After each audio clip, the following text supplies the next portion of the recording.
निपक्ष पाही उद्धरती रामकृष्ण नाम सर्व दोष हरण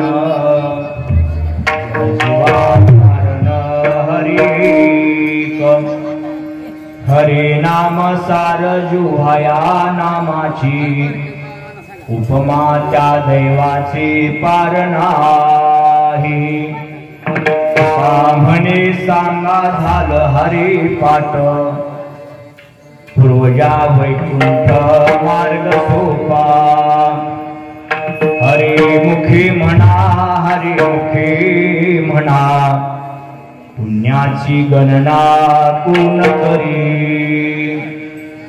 समचरण सरोजम सांद्रनिलाभुदागम जगन्निहित पाणी मंडनं मंडनानां तरुण तुलसी माला कंधरं कंजनेत्रं सदय धवलहासं विठ्ठलं चिन्तयामि महायोगपीठे तटे भीमरथ्या वरं पुण्डरीकाय धातुं मुनीन्द्रैः समागत्य तिष्ठन्तमहानन्दकन्दं ब्रह्मलिङ्गं भजे पाण्डुरङ्गं विभुं वेणुनादं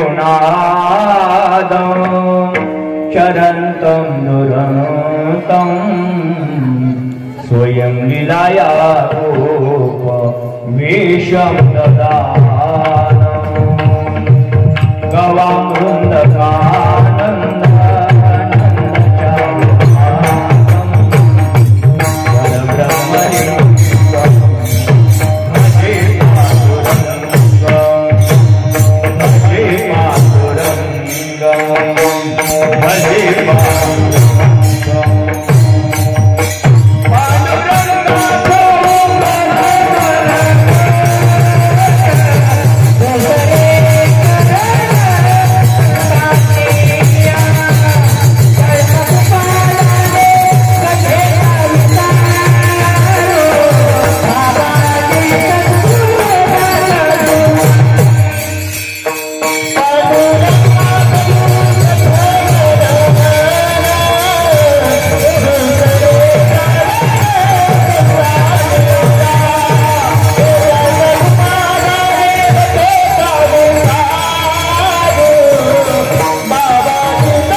त्यांच्या कृपादानी कथेचा विस्तारू बाबाजी सद्गुरु दास तुका जयांचे केले स्मरण होय सकळ विद्यांचे अधिकरण तिची वंदू श्री चरण श्री गुरूंचे पायी पद्मनाभे हिरा देहदारे दिनाकारणे जन्मलासी मुरारी जगे धन्य तो सद्गुरु बोधराजा कया पावलासी नमस्कार माझा कार्तिकाता पार पंढरपुरा यात्रा पहा चालली पाहोनी हुरड्या धन्यास म्हणती आम्हा शुद्धा लागली सांगे जो सकळा लुटा निजमळा गरजोनिया विठ्ठला त्या श्री सद्गुरु मानकोजी चरणी साष्टांग मी घातिला नमो ज्ञानेश्वरा निवृत्ते उदारा सोपान देवा मुक्ताबाई नमो त्रिभुवन पावन आद्यत्रय जननी देवाची मनोजवं मारत तुल्य वेगं जितेन्द्रियं बुद्धिमतां वरिष्ठं वातात्मजं वानरयुद्धमुख्यं श्रीरामदूतं शरणं प्रपद्ये मस्तकमाधापाय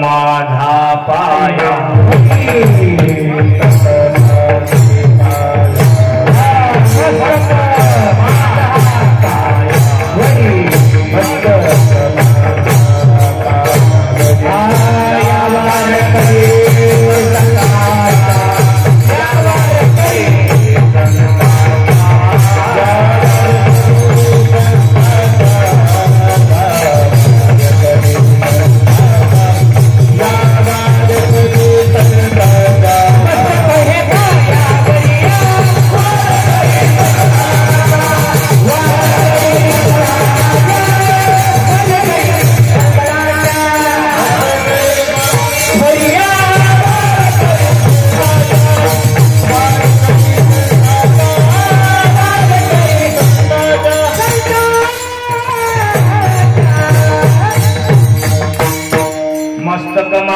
पायावरी या वारकरी संतांच्या सच्चिदानंद रूपाय विश्वोत्पत्त्यादिहितवे तापत्रय विनाशाय श्रीकृष्णाय वयं नमः। नारायणं नमस्कृत्य नरश्चैव नरोत्तमं देवी सरस्वती व्यासं तो जयमुदीरयेत्। कालवेळ नाम उच्चारिता नाही, दोन्ही पक्ष पाही उद्धरती। रामकृष्ण नाम सर्व दोष हरण, जीवा तारण हरिक। हरिमुखे म्हणा हरिमुखे म्हणा, पुण्याची गणना कोण करी। प्रस्तुत प्राप्तवेळी गुरुदेवांच्या कृपाशीर्वादाने कीर्तनरूपी सेवेसाठी निवडलेला अभंग ज्ञानियांचे राजी योगियांची माऊली महावैष्णव ज्ञानोबराय यांच्या हरिपाठातील 4 अर्थात द्रुपदासहित 5 चरणाचा अभंग असून या अभंगाच्या द्वारे माऊली महावैष्णव ज्ञानोबराय याची यावत प्राणी मात्राचं कल्याण व्हावं म्हणून त्याच्या जीवनामध्ये त्यांनी कोणती साधना करावी अर्थात त्या नाम साधनेचं महत्व सांगणारा हा अभंग आहे। विठ्ठल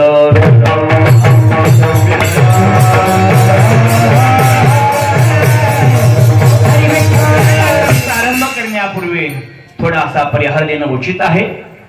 प्रतिवर्षाप्रमाणे याही वर्षी आपल्या या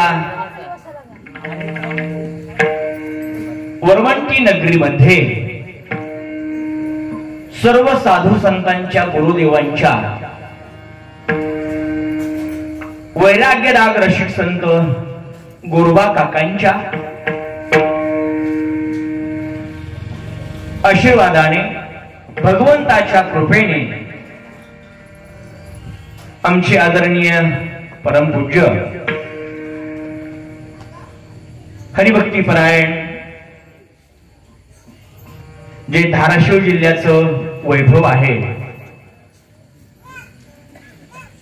परमपूजनीय वंदनीय पांडुरंगजी महाराज लोमटे महाराजांच्या मार्गदर्शनाखाली आणि सर्व वरवंटी नगरीतील भाविकांच्या उपस्थितीमध्ये सर्वांच्या सहकार्याने अनेक वर्षापासून पिढ्याने पिढ्या चालू असलेला हा अखंड हरिनाम सप्ताह ग्रंथराज ज्ञानेश्वरीचं पारायण प्रवचन कधी कथा कीर्तन हरिजागर विविध पद्धतीने की ज्या वेळेस धाराशिव नगरीतून वरवंटीला येण्यासाठी दळणवळणाची साधनं नव्हती बैलगाडी होती ना बैलगाडीही येऊन जिथं परमार्थाचं हे चिंतन वैभव संपन्न वाढवत असताना ज्यांनी आपल्या जीवनामध्ये गेली 40 ते 50 वर्षापासून वरवंटी गावाचं परमार्थाचं नेतृत्व करत असताना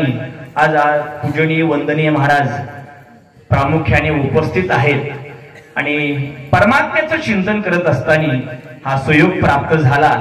अनेक वर्षानंतर तसं अगोदर छोटं मंदिर होतं नंतर मोठं झालंय। पूर्वीच्या छोट्या मंदिरामध्ये कीर्तन झालेली आहेत पण पटांगणामध्ये आजच कीर्तन आहे आणि सगळे वैभव संपन्न परमात्म्याचं चिंतन करत असताना हे असंच वैभव वाढलं पाहिजे। पूर्वीपेक्षा आज चांगलं खूप सुंदर असणारं वैभव आहे। ज्या महाग भागाच्या माध्यमातून सर्वांच्या अथक प्रयत्नातून हा आपला असणारा वेल गगनाला चाललेला आहे। ज्ञानोबरांच्या भाषेत सांगायचं म्हटलं तर त्याचा वेणू गेला गगनावरी आणि मग हा जो प्रत्यक्ष महाराज फुललेला आहे ना तुम्हाला हा समाज जो मंडपात दिसतोय ना मोगरा फुलला हे सुंदर असणार आहे। नवचैतन्य सप्ताहाच्या प्रथम दिवसाच्या माध्यमातून हे पुष्प गुंफत असताना मला असं वाटतं की वरवंटीतला आजचा पहिला दिवस नाही काल्याच्या आदल्या दिवसाचा दिवस विठ्ठल विठ्ठल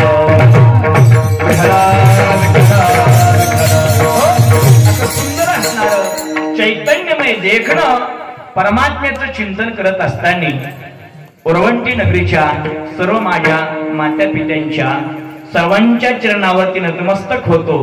अधिक कुणाचा नाम उल्लेख न करता या वरवंटीचं एवढंच वैभवाचं चिंतन करतो उपक्रमामध्ये की वरवंटीतला साधक परमार्थ करणारा जो जीव आहे अर्थात जो मनुष्य आहे मग तो धाराशिवला असेल नाहीतर मग पुण्यामध्ये असेल पुण्यातून 8 दिवस इथं येऊन भगवंताचंच नामचिंतन करायचं ही वरवंट गावाची परंपरा आहे. आणि या परंपरेला वंदन करून पुनश्च सर्वांच्या चरणावरती नतमस्तक होतो आणि नियोजित वेळेमध्ये चिंतन करण्याचा प्रयत्न करतो.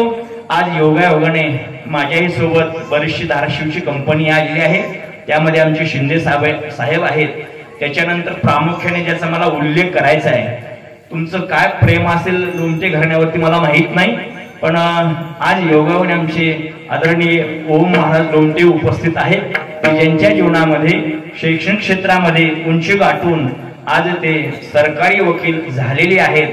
तरी देखील या वरवंटी गावावरती भजनी मंडळांच्या परमार्थाच्या माध्यमातून या लोमटे घराण्याचं ऋणानुबंध आणि आज आमच्या ओम महाराजांची उपस्थिती आहे.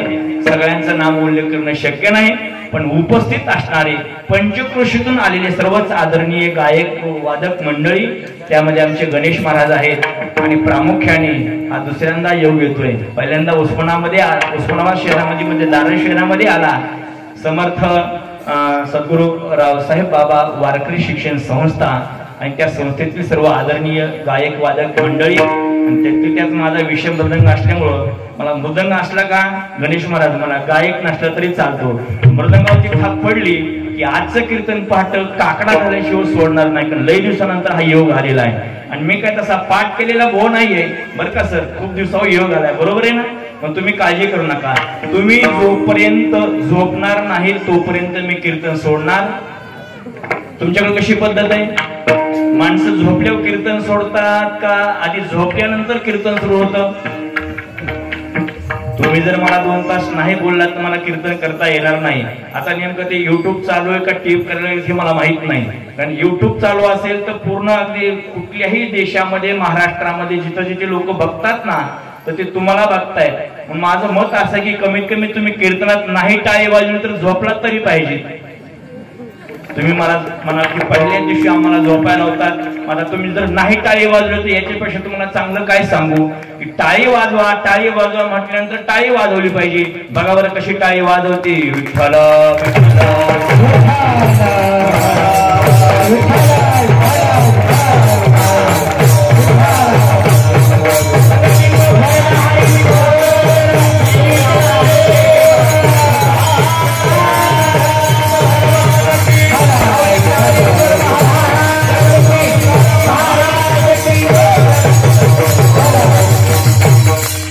काळवेळ नाम उच्चारिता नाही दोन्ही पक्ष पाही उतरती. हरिमुखी म्हणा पुण्याची गणना कोण करे. प्रस्तुत अभंगाचं चिंतन करत असताना आज कीर्तनामध्ये सप्त्यातला पहिला दिवस आहे. मग पहिल्या दिवशी नेमकं काय कसं कोणतं चिंतन करावं लागतं. आपण वारकरी संप्रदायाचे सगळे मंडळी चिंतन करणारी आहात आणि त्यातली त्यात धाराशिव जिल्ह्यामध्ये वरवंटी ही परमार्थाचं नाक आहे. परमार्थ आज तुमच्या गावामध्ये चालत नाही मला माहिती आहे. ही जरी सगळी बैचिरे थकलेली असले तर यांच्या काळामध्ये ज्यावेळेस 10, 15, 20 वर्षाचे होते तेव्हापासून बरोबर आहे अण्णा परमार्थ चालू आहे.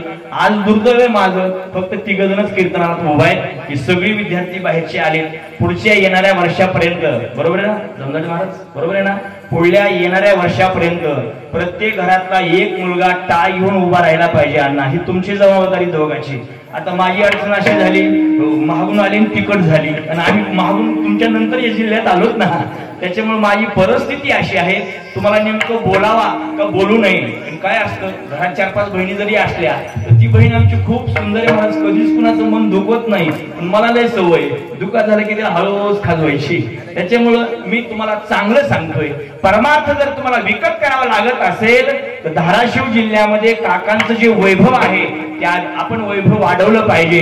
येणाऱ्या पुढच्या वर्षीच्या सप्ताहामध्ये घरातून जसं तुम्ही अन्नदान करता, घरातून जसं तुम्ही पारायणाला बसता, घरातून जसं तुम्ही एक माळकरी आहात, त्या पद्धतीनं घरातून एक तरी टाळकरी कीर्तनासाठी उभा राहायला पाहिजे. तुमचं काय मत आहे, उभं राहायला पाहिजे का नाहीये? बरोबर आहे ना सर, उभं राहायला पाहिजे ना. म्हणजे ज्याला असं वाटतं की पुढल्या वर्षी कीर्तनामध्ये घरातून एक माणूस कीर्तनाला उभा राहायला पाहिजे त्यांनी हात वर करा. आताच तुम्हाला बहुतेक हात नाही पाठीमागं, काकासारखे तुमचे लगेच हात जावं आणि पुन्हा भजन केल्यावर येऊ. कारण हात वरी तुम्हाला वाटत नाही का हा पुढल्या वर्षी घरातून एक माणूस उभा राहायला पाहिजे, वाटतंय ना तुम्हाला? पुढल्या वर्षी कीर्तनासाठी जमलं तर माऊलीने सांगितलंय आताच, महाराज पुढल्या वर्षी मोठा सप्ताह करायचा आहे आणि मग 8 दिवस थांबायचे. बरोबर आहे ना? माऊली म्हणजे आदरणीय पूज्य लोमटे महाराजांनी सांगितलं की मोठा सप्ताह आहे पुढल्या वर्षी. मग घरातले गावातले जर 200 टाळकरी उभा राहिले, 200 उमर आहे का? नाही ना. 100 तर उमर आहे. 50 धरू, 50 तरी गावातली मुलं उभा राहिली पाहिजेत. आणि मग उभा राहिल्याच्या नंतर तुम्ही सगळे सुंदरपैकी ड्रेस घ्या. तुम्हाला काय म्हणायला वाटतं काय नाही ते गणेश महाराज आपण त्यांना शिकू. माझा विषय असा चाललाय की देखणं असणारं तुमचं गाव आहे आणि गावाला शोभेल असा सुंदर असणारा दरवर्षी तुमचा उत्सव होतो. पुनश्च सर्वांच्या चरणावरती नतमस्तक होतो आणि चिंतन करण्याचा प्रयत्न करतो. आज महाराज कीर्तनाचा जरी सप्ताहातला पहिला दिवस असला तर पहिल्या दिवशी परमात्म्याचं चिंतन करत असताना जे भगवंताचं नाम आहे अर्थात भगवंताच्या नामाच्या गुणाच्या रूपाच्या लीलेच्या संबंधाने हो सप्ताहाच्या पहिल्या दिवशी चिंतन करावं लागतं. अर्थात ते मंगलमय चिंतन असतं. म्हणून अधिक या मंगलाचं जरी मंगल न करता हो मी प्रत्यक्ष अभंगाचं चिंतन करण्याचा प्रयत्न करतो. भगवंताचं नाम अर्थात संतांचं नाम या विश्वाच्याही पलीकडे जे तत्व समाजाच्या जीवनामध्ये केव्हाही लक्षात येत नाही अर्थात साधकाच्या जीवनामध्ये ते तत्व लक्षात येत नाही. त्या तत्वाचं चिंतन करण्यासाठी ते तत्व कसं आहे ते तत्व जाणून घेण्यासाठी जी साधना करावी लागते ती साधना म्हणजे नामसाधना. आणि ती नामसाधना करत असताना आमच्या या असणाऱ्या संत मांदी आईमध्ये प्रत्येक संतांनी वेगवेगळ्या पद्धतीनं ती नामसाधना या मृत्यू लोकांमध्ये काय केलेली आहे. समाजामध्ये समाजाची जागृत करून ही साधना टिकून ठेवलेली आहे. नव्हे याच साधनेने परमोच्च अवस्था प्राप्त करून घेता येते अशी असणारी सुंदर स्वच्छ निर्मळ पवित्र देखणी ही वारकरी संप्रदायाची साधना संत महात्म्यांच्या माध्यमातून परमात्म्याच्या चरणाजवळ जाता येतं. अशी साधना कुणी कुणी केली त्या संतांचं जर आपण नामाचं चिंतन केलं तर या नामाचं चिंतन करत असताना संतांचं चिंतन करत असताना एक संत आहेत महाराज. या संतांच्या बाबतीमध्ये बोलत असताना सर्व संतांचा अंतर्भाव ज्या 2 संतांमध्ये केला जातो. एका संतांचं चिंतन करत असताना असं चिंतन केलेलं आहे ज्ञानदेव रचिला पाया. दुसऱ्या संतांच्या बाबतीमध्ये बोलत असताना असं बोललंय तुका झाला असे कळस. ज्ञानोबरायापासून ते तुकोबरायापर्यंत जे जे संत महात्मे होऊन गेले त्यांनी हेच चिंतन सांगितलं बाबा तुला जर परमात्म्याची प्राप्ती करून घ्यायची असेल तर तू एकच कर. काय कर? त्या भगवंताचं नामचिंतन कर. कसं करायचं? करा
परमात्म्याचं काय करायचंय? नामचिंतन करायचंय. करा विठ्ठल स्मरण.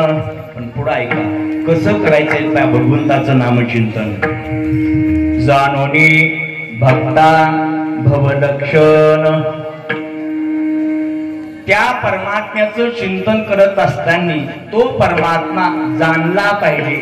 कशाच्या संबंधाने जाणायचा? लक्षणाच्या संबंधाने जाणायचा. थोडं वेगळं बोलून पुढे चिंतन करतो. आज कुणाची जयंती माहिती तुम्हाला? ज्या महाराष्ट्राला ज्यांनी संविधान अर्थात संविधानाच्या संबंधाने जो महाराष्ट्र जागृत केला, बरोबर आहे, त्या असणाऱ्या महाभागाची युगपुरुषाची डॉक्टर बाबासाहेब आंबेडकरांची काय आहे? जयंती आहे. मी फक्त संविधानाच्या संबंधाने आजच्या संबंधाने उल्लेख करून पुढे मला चिंतन करायचे. म्हणजे या महाराष्ट्रामध्ये राहायचं असेल तर संविधानाच्या संबंधाने त्या प्रत्येक साधकाने जीवन जगावं. हा महाराष्ट्र म्हणजे चाकुरीबद्ध असणारा हा महाराष्ट्र आहे. महात परमार्थ आहे महाराज. परमार्थ चाकुरीबद्ध नसेल, परमार्थ हे चाकुरीबद्ध आहे. परमात्म्याचं चिंतन करत असताना हो कसं करायचंय? तो परमात्मा जाणून त्याचं चिंतन करायचंय. माझं मत असे, आपण सगळेजण शेतकरी आहोत. एक छोट्यानं माझ्याकडे लक्ष द्या. तुम्ही जर गोंधळ केला ना तर मग तुमचं बी लक्ष माझ्याकडे राहायचं नाही, माझं तुमच्याकडे लक्ष जाईल. त्याच्यामुळे माझ्याकडे लक्ष द्या तुम्ही. माझा विषय असा चाललाय, आपण सगळे शेतकरी आहेत, बरोबर आहे ना? काय मत आहे तुमचं? तुम्ही शेतामध्ये पेरत असताना ते बी जाणून पेरता का ते बी पेरत असताना तुम्हाला त्याचं काहीच माहिती नसतं? काय मत आहे तुमचं? थोडा आवाज कडक झालाय, थोडं सॉफ्ट करा. माझं मत असं आहे, तुम्ही शेतामध्ये बी पेरत असताना ते जाणून करता का न जाणता पेरता? बरं, आणखी सोपं बोलू का? संसार तुम्हाला कळल्यामुळे तुम्ही करता का नाही कळल्यामुळे करता? तुम्ही जर नाही बोललात तर मग काहीच उपयोग होणार नाही. काय मत आहे तुमचं? प्रपंच कळालाय का? कळालाय. प्रपंच कळालाय, ठीक आहे, कळालाय. तर कशा अंगाने कळालाय? प्रपंच सुखासाठी करतात का दुःखासाठी करतात? काय मत आहे तुमचं? माझ्या आयांनो मला बोला ना. प्रपंच कशासाठी करतो आपण? सुखासाठी करतो, बरोबर आहे. सुख मिळाले का? बरं, किती दिवस आणखी प्रपंच केल्यानंतर सुख मिळणार आहे? नाही. मग कशासाठी करता? द्या सोडून आणि चला लगेच काकाच्या दिंडीत उद्या लगेच शिकत उद्याच्या एकादशीला. काय दुर्दैव आहे या महाराष्ट्राचं महाराज. माझं चिंतन असं चाललंय, सगळेजण आम्ही महाराज काकांच्या नावाने, संतांच्या नावाने, भगवंताच्या नावाने पोट भरतो असं नाही, बंगले भरतो. काय म्हटलं मी? बंगले भरतो. पण दुर्दैव महाराज या परिसरातून काही जी लोक दिंडीला येत होते ना, याचे बंद झाले. आमचा महाराष्ट्र आणि आमच्या महाराष्ट्राचं चिंतन सांगतोय. माझा विषय असा चालला होता की प्रपंच नाही कळाला, प्रपंच सुखाच्या संबंधाने आम्ही करतो, तरी पण महाराज केल्याशिवाय राहत नाही. आम्ही कळा म्हणून करतो का कळाव म्हणून करतो का नाही कळा म्हणून करतो? नाही महाराज, प्रपंच कळतही नाही, कळणारही नाही. आणि किती दिवस तुम्ही पुढे जगलात तरी तो प्रपंच कोणाच्याही ध्याना मनामध्ये येणार नाही. आतापर्यंत त्याचं चिंतन करत असताना आमच्या साधू संतांनी असं चिंतन केलंय, या प्रपंचामध्ये प्रपंच कळावा नाम किंवा परमार्थ कळावा म्हणून हो आपणच नाही, आजा मेला पंजा मेला बाप मशना गेला, देखत देखत नातू पंतू तोही तैसा झाला, तरी पण तो आम्हाला कळाला नाही. हो, आमचं मत असे, प्रपंच का कळला नाही?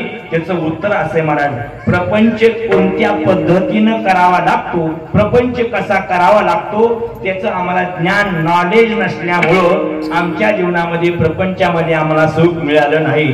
महाराज साधा प्रपंच जर महाराज कळल्याशिवाय करू नये, कळण्यासाठी करावा. प्रपंचामध्ये सुख मिळत नाही, हा तर महाराज परमार्थ आहे. मग परमार्थ करत असताना जर आमच्या जीवनामध्ये परमार्थ नाही कळाला, ज्याची आम्हाला साधना करायची तो परमात्मा आम्हाला नाही कळाला, तर आमच्या जीवनामध्ये परमार्थ करून काहीच उपयोग नाही. माझं मत आहे राजावर, बघा तुम्हाला काय वाटतंय ती परमार्थ देखील आम्हाला का कळत नाही. फक्त आम्ही तेवढ्या फक्त सगळ्या गोष्टी करतो. सप्ताह आला की गळ्यामध्ये माळ घालायचा प्रयत्न करतो. सप्ताह आला की तेवढ्या फक्त आम्ही 4 दिवस व्यसन सोडून देतो. सप्ताह आला की 4 दिवस आम्ही चांगल्या गोष्टी चांगलं लोकांना दाखवण्याचा प्रयत्न करतो. आम्ही चांगलं राहत नाही, चांगलं दाखवण्याचा प्रयत्न करतो. काय मत आहे तुमचं? चांगलं राहण्याची आमची सद्बुद्धी नाहीये, आम्हाला फक्त चांगलं दाखवण्याची सद्बुद्धी प्राप्त होते, चांगलं राहण्याची सद्बुद्धी प्राप्त होत नाहीये. म्हणून आम्हाला परमार्थामध्ये सुख मिळत नाही. आणि मग परमार्थ करत असताना बरीचशी माणसं दुःखी येतात महाराज. परमार्थ करत असताना परमार्थातली माणसं दुःखी आहेत. त्याचं कारण एकच आहे की तो परमात्मा आम्ही कधी जाणून घेण्याचा प्रयत्न केला नाही. तो परमात्मा जाणून घ्यायचा असेल, कळून घ्यायचा असेल तर तो परमात्मा प्राप्त करून घेत असताना तो कसा प्राप्त करून घ्यावा, कसा कळून घ्यावा, त्याची साधनं सांगितलेली आहेत, त्याची लक्षणं सांगितलेली आहेत. अगोदर लक्षणं तर कळाली पाहिजेत किंवा अगोदर साधना तरी कळाली पाहिजे. दोन्ही पैकी एक कळलं की एक ऑटोमॅटिक कळल्याशिवाय राहत नाही. एक सांगू का तुम्हाला, एक तर सुख कळलं पाहिजे, त्याच्यानंतर दुःख कळत असतं. काय म्हटलं मी? अगोदर एक दोन्ही पैकी एक कळलं पाहिजे. एक तर खरं कळलं पाहिजे, नसेल तर खोटं कळलं पाहिजे. काय म्हणते तुम्हाला? अगोदर दिवस कळावा का अगोदर रात्र कळावी? ठीक आहे, दोन्ही पैकी एक कळल्याशिवाय दुसरं कळणार नाही तुम्हाला. काय म्हणते तुमचं?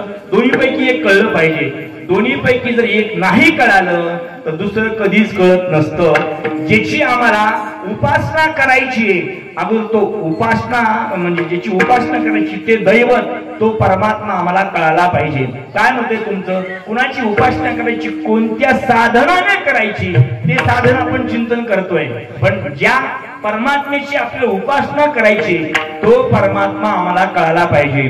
काय म्हणते तुमचं? कोणत्या परमात्म्याची उपासना करावी म्हणजे आपल्या जीवनामध्ये त्या परमात्म्याचं असणारं जे रूप आहे, अर्थात जी अवस्था आहे, जे सुख आहे, ते सुख परमात्म्याचं आम्हाला मिळेल. काय म्हणते तुमचं? तो परमात्मा कळाला पाहिजे. ठीक आहे, तुम्हाला मी विचारतो कोणता परमात्मा तुम्हाला कळाला पाहिजे? तसं तर भक्तीची महाराज अशी पद्धत झाली अलीकडे समाजामध्ये, सगळ्या ठिकाणी तीच. सोमवारी भक्ती जर गावात सुरू झाली तर सोमवारी वेगळ्या पद्धतीची भक्ती चालू असते. म्हणजे सोमवारी सगळेजण तिथं हजर होतात. मंगळवारी वेगळ्या पद्धतीने म्हणजे वेगळ्या दैवताची भक्ती केली जाते. हे मला चिंतन सांगायचंय, कारण विनाकारण देवाचं जर नाव घेत चालू तर तुमच्या मनामध्ये शंका येईल. फक्त तेवढ्यासाठी नावाचं नाही म्हणजे वाराचं नाव घेतोय. मंगळवारी वेगळी भक्ती, बुधवारी वेगळी भक्ती, गुरुवारी वेगळी भक्ती, शुक्रवारी वेगळी भक्ती, शनिवारी वेगळी, रविवार आला की वेगळी भक्ती. वेगवेगळी भक्ती करत असताना जर हा उपासना करणारा व्यक्ती सगळ्याचं चिंतन करू लागला तर मला असं वाटतं की त्याची एकनिष्ठेने कुठल्या दैवताची भक्ती होणार नाही. माझं मत असं की तुम्हाला हे कळलं नसेल तर सोपं बोलतो, सोपं. युट्यूब चालू आहे म्हणून कुणाचं नाव घ्यायला थोडी जरा दडपण वाटतंय. गावामध्ये कुठला का कार्यक्रम असणार ते सगळ्याच्या माध्यमातून ते पुढंच असतात. सप्ताह आला की ते सगळे पुढंच, गावातली जत्रा आली की ते सगळे पुढंच. नाव घेऊन सांगू मग कुणाचा का कार्यक्रम असणार, पूर्वी नाव घेत होते लोक. सुरेखा पुणेकरचा कार्यक्रम असेल तर ती लोक तिथंच पुढं असतात. आता गौतमीचं नाव घ्यावं लागेल मला म्हणजे तुम्हाला कळेल. कुणाचा कार्यक्रम असतात ती सगळेच पुढं. म्हणजे परमार्थामध्ये परमार्थ करत असताना गळ्यामध्ये माळ आहे का, त्या माळेचे काय असणारे रहस्य आहे काय, मला त्याच्या जीवनामध्ये आपल्या तत्व भागे पाहिजे. ज्यांच्या गळ्यामध्ये माळ आहे त्यांनी कमीत कमी त्या दुकानी जाऊ तरी नाही जिथे मिळती तिथं. काही तुम्हाला लक्षात येत नाही. त्या माळेची इज्जत तर केली पाहिजे ना, राखली तर पाहिजे ना. पण काय काय अशा महाराज माणसाच्या पद्धती आहेत, अलीकडे 50% लोकांना त्याशिवाय ती हातच चलत नाही.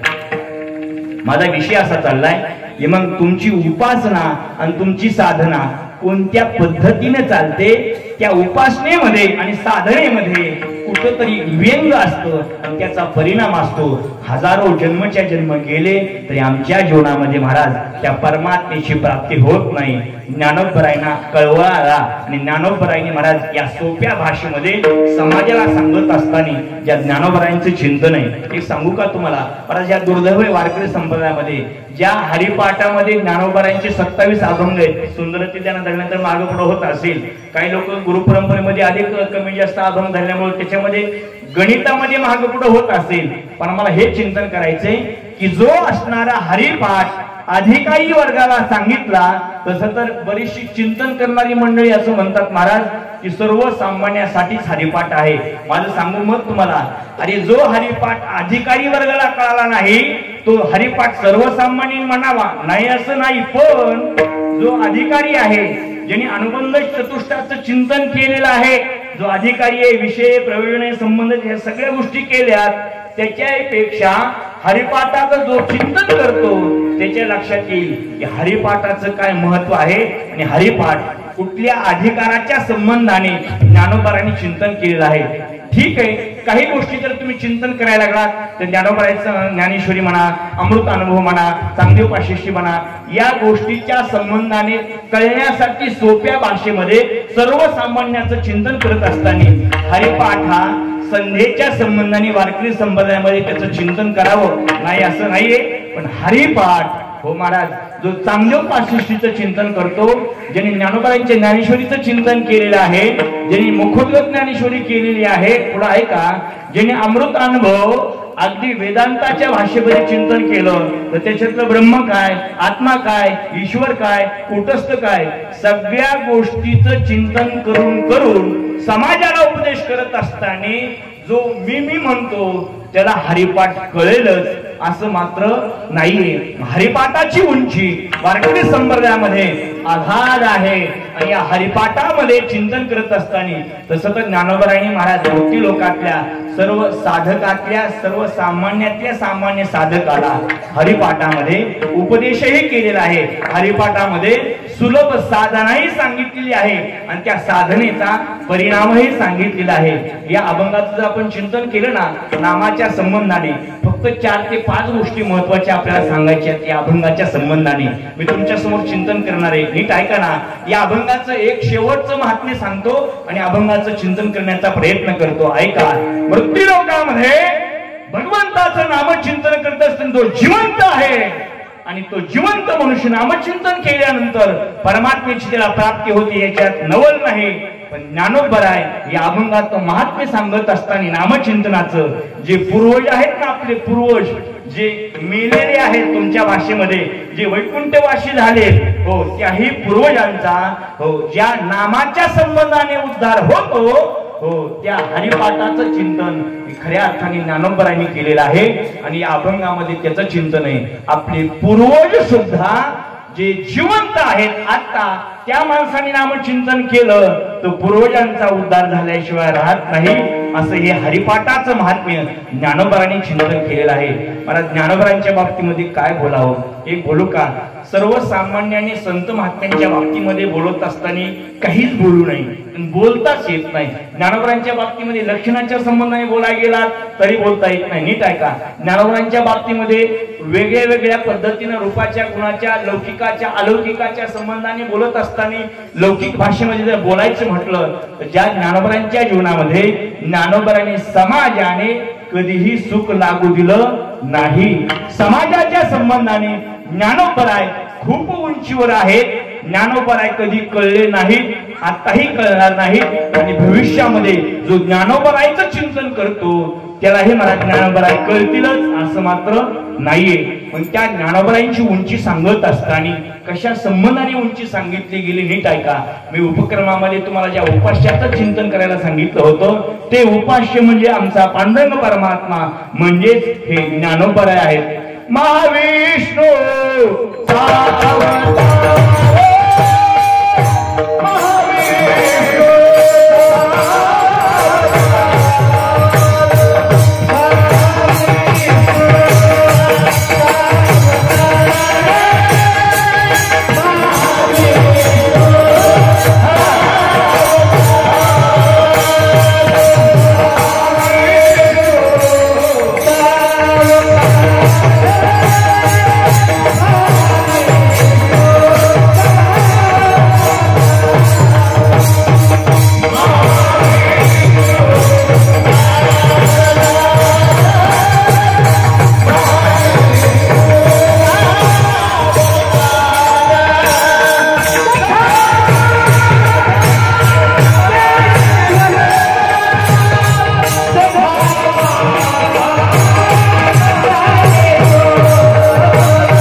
विष्णूचा अवतार सखा माझा ज्ञानेश्वर. ज्ञानोबरायांच्या बाबतीमध्ये बोलत असताना कोण आहेत ज्ञानोबराय? महाविष्णू आहे. महाविष्णू म्हणजेच तो परमात्मा, बरोबर आहे ना? खरं तर हे आपलं दैवत आहे. कसं आहे? दैवत आहे, दैवत.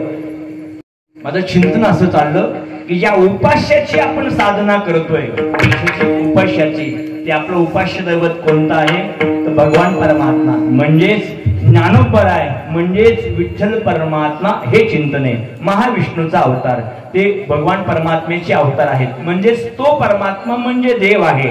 नीट ऐका, माझं चिंतन असं चाललेलं आहे की मग जे असणारं आमचं दैवत आहे, तसं तर दैवतामध्ये सर्वश्रेष्ठ दैवत एकच आहे. आपल्याकडे प्रपंचामध्ये काही गोष्टी करत असताना आपल्याला विचारलं जातं का हो तुमचं दैवत कोणतं, विचारलं जातं. किंवा कधी कधी आपण आपल्या मुलामुलीच्या लग्नामध्ये आपलं दैवत घेतो, त्या दैवताला अगोदर एक म्हणजे हे सांगितलेली उपाधी सांगितली असते किंवा त्याचं आपण चिंतन करतो, असं म्हणतो की आमचं ते कुळदैवत आहे. काय म्हटलं मी? कुळदैवत आहे. काय मत आहे तुमचं? कुळदैवताचं आपण चिंतन केलं, अर्थात जे आपलं उपास्य आहे त्या उपास्याचं चिंतन केलं तर आपल्या जीवनामध्ये काही सुख शांती आणि समाधानाच्या संबंधाने गोष्टी प्राप्त होत असतात. मी तुम्हाला विचारतो, प्रत्येक जण आपण कुलदैवत वेगळं वेगळं सांगतो का नाही? पण कधी कधी प्रश्न असा पडतो, अलीकडे जास्त शिक्षण झाल्यामुळं नेमकं आपल्या जीवनामध्ये आपलं नेमकं कोणतं कुलदैवत आहे हेच माहित नसतं. हेच कुलदैवत माहित नसतं.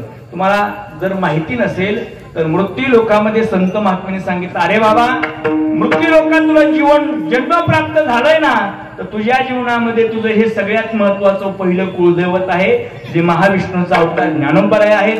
तेच ज्ञानोबराय विठ्ठल परमात्मा आहेत. तोच परमात्मा सांगत असताना तुकोबारायांनी संत विठ्ठल कोणीचे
चिंतन करतायत. काय दैवत आहे? विठ्ठल पुढचे दैवत, विठ्ठल वित्तभूत चित्त, विठ्ठल पुण्य आणि पुरुषार्थ, आवडी मात विठ्ठलाची. इथं अंडरलाईन करायची साधना करत असतात. आवडी.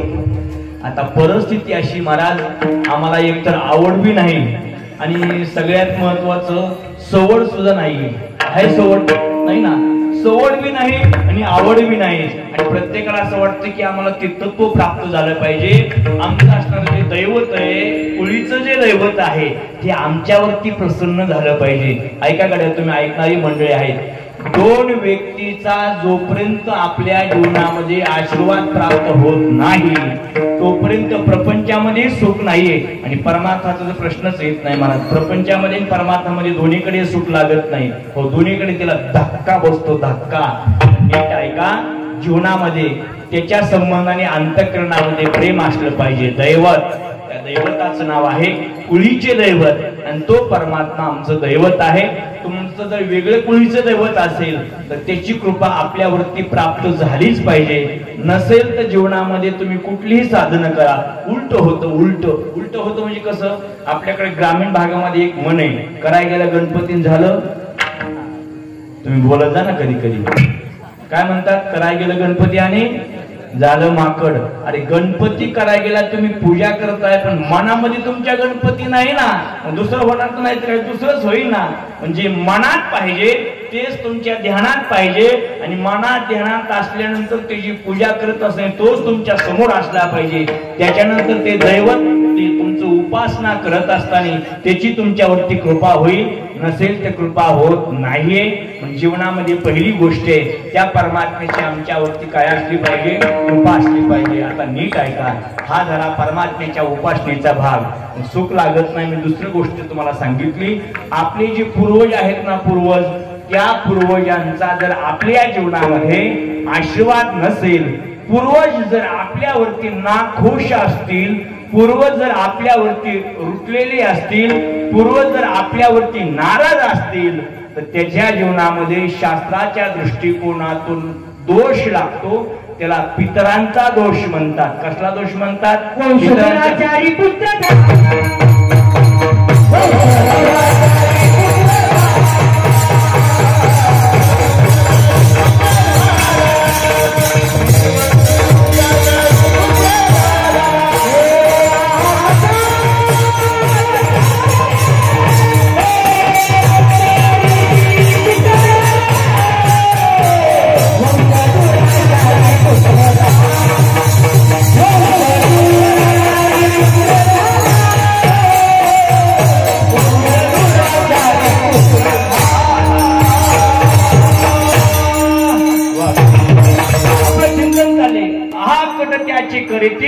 पितर वंशधराचारी पुत्र झाला.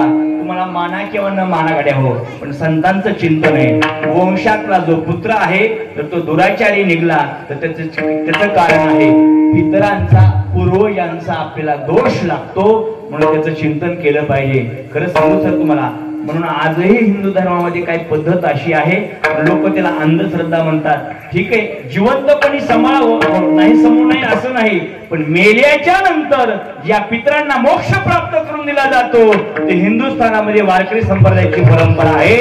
मेल्याच्या नंतर 10वा केलाच पाहिजे, मेल्याच्या नंतर 13वा 14वा केलाच पाहिजे, आणि मेल्याच्या नंतर शेवटचा विधी वर्ष श्राद्ध केलंच पाहिजे.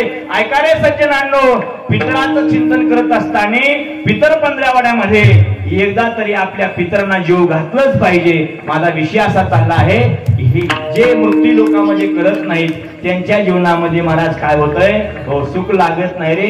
या दोन दैवते जरी आपल्यावरती कृपा असली पाहिजे, पहिली भगवान परमात्म्याची, कुलदैवतेची, आणि दुसरी पितरांची, तोच जीवनामध्ये यशस्वी होऊ शकतो. नसेल तर महाराज त्या परमात्म्याचं चिंतन कितीही करी गेला तरी तो परमात्मा तुमच्यावरती प्राप्त होत नाही. मला भागवत सांगायचं नाही, पण 9व्या स्कंदामध्ये भागवतामध्ये चिंतन आलेलं आहे. शेब्या नावाची असणारी ती पत्नी आहे, आणि मग त्याच्या संबंधाने तो राजा आहे, आणि मग त्या राजाचं चिंतन सांगितलंय. कथा सांगून मला वेळ घ्यायची नाही, दिग्दर्शन करतो आणि पुढे चालतो. ज्या भगवंताचं नाम चिंतन करायचे ज्ञानोबरांनी सांगितलं, त्याचं चिंतन करत असताना तुमच्या जीवनामध्ये तुम्ही महाराज कुठलाही अट्टास करू नका. तुमच्या जीवनामध्ये तुम्ही कधीही, कुठेही, केव्हाही असं गृहीत धरा, तुम्ही झोपलात चालतंय, तुम्ही उठलात चालतंय, तुम्ही फिरायला लागलात चालतंय.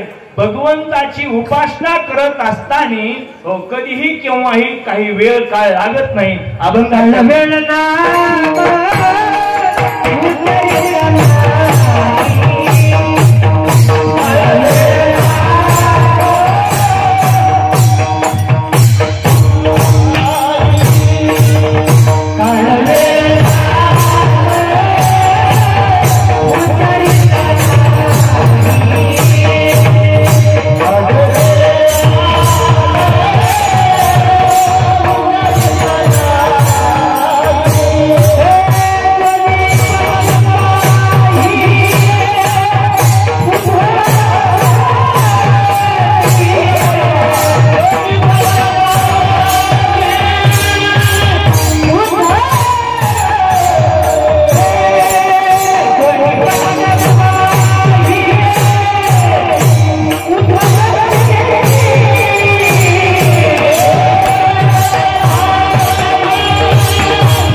नामचिंतन करत असताना काळ वेळ कधीही तुम्ही नामचिंतन करू शकताय. उपक्रमामध्ये खूप चिंतन आहे. मला कुठलं नाम कसं ते असणारं मंगल आहे, मंगलाच्या संबंधाने नाही चिंतन करायचं. फक्त डायरेक्ट अभंगामध्ये प्रवेश केला. महाराज म्हणतात की काळ वेळ नाम उच्चारिता नाही. महाराज म्हणतात भगवंताचं नामचिंतन करत असताना त्याला काळाची गरज नाहीये आणि वेळेची गरज नाही. आसाल ते करा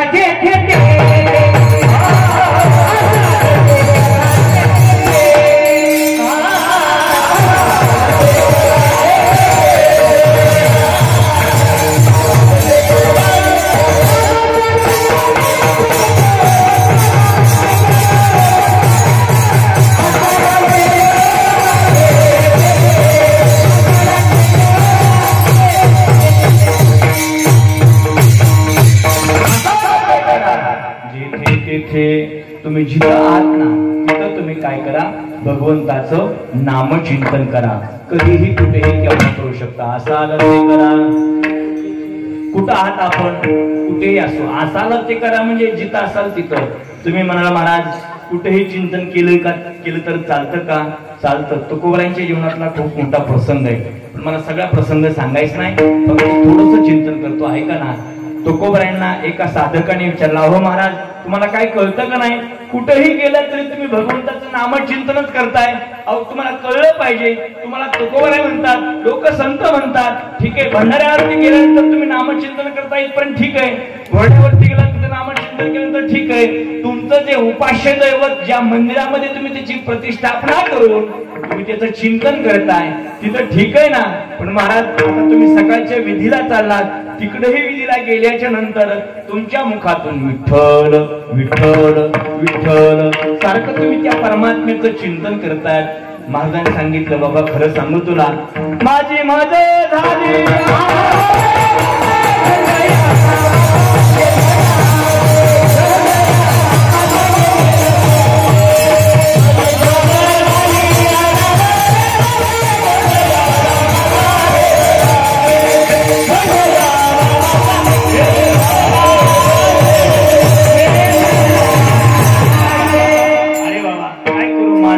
विलाज आहे. काय झालं, माझी जी वाचा आहे ना, हो ती माझी वाचा माझ्या ताब्यात नाहीये. कारण तिनं काय केलंय, जे नामचिंतन करते त्या नामाचा तिने काय घेतलेला आहे, छंद घेतलेला आहे. छंद एक सांगू का तुम्हाला, आम्हाला सगळे छंद आहेत महाराज, फक्त एवढा छंद सोडून. कुठला छंद सोडून? आमचे कपडे त्या छंदातले, हो आमचा सगळा वेश त्या छंदातला आहे. एवढंच नाही, आम्ही गंध तर असा लावतो की आपल्या भाषेत सांगायचं म्हटलं तर हातभर आमचा गंध असतो, म्हणजे याच्या वेशातला आहे. फक्त सगळी जे इंद्रिय आहेत ना, ज्ञानेंद्रिय कर्मेंद्रिय, तुम्ही अंतःकरण पंचकाच्या संबंधाने सगळ्या इंद्रियाचं तुम्ही चिंतन केलं तर मला सगळी इंद्रिय याच्या संबंधाने आम्हाला दिसतात की हा परमार्थ करतोय. पण नेमकं ही जी इंद्रिय ना, जी वाणी ना वाणी, आणि जे आमचं मन प्रधान असणार आहे ना, एवढं सोडून सगळं आमचं परमार्थातलं आहे. फक्त या दोन गोष्टीच आमच्या परमार्थामध्ये नसतात.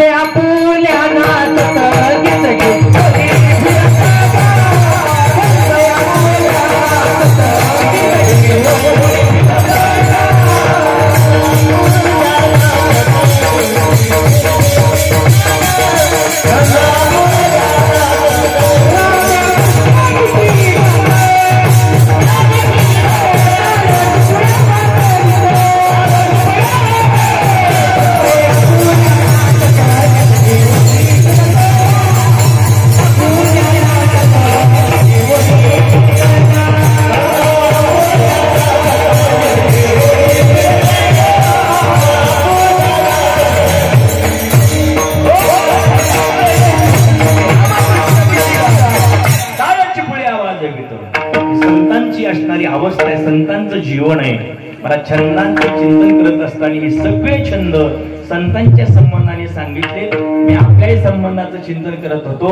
संतांच्या बाबतीमध्ये काय चिंतन म्हणाल, माझ्या मनाला गो छंद नित्य गोविंद गोविंद, माझ्या मनाला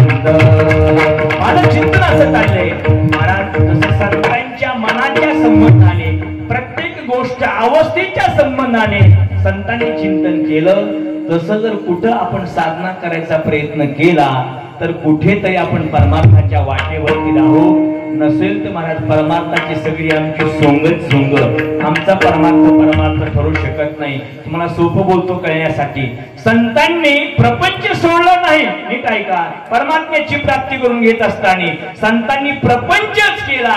प्रपंचामध्ये राहून त्या परमात्म्याची प्राप्ती केली. ऐका, म्हणून तर संतांचा प्रपंच न ठरता संतांचा प्रपंच परमार्थ ठरला. ऐका राजा हो, पण आमचा परमार्थही ठरत नाही. त्याच्या पुढे जाऊन बोलू का, आमचा प्रपंचही प्रपंच ठरत नाही.